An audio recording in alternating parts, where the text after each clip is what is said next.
அனைத்து விதமான சுவாமிக்கு சக்தி ஏற்றக்கூடிய பூஜைகள் நடைபெற்று சுவாமிகளை சாஸ்திர முறைப்படி யாகசால மூலத்தாண்டில் இருக்கக்கூடிய சுவாமியை சக்தி ஏற்றி யாகசாலைக்கு வரவழைத்து முதற்கால சக்தி யாகம் அந்தந்த தெய்வத்துக்கு உண்டான மந்திரங்களை சொல்லி பண்ணக்கூடிய முதல் கால சக்தி யாகமானது இப்பொழுது நடைபெறுகிறது. சரியாக 10 நிமிடத்தில் யாகத்தில் பூர்ணாகுதி என்று சொல்லக்கூடிய பட்டு போடக்கூடிய பூஜை நடைபெறும்.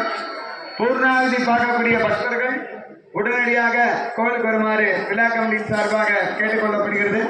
இப்பொழுது முதல் கால சக்தி யாகமானது நடைபெறுகிறது.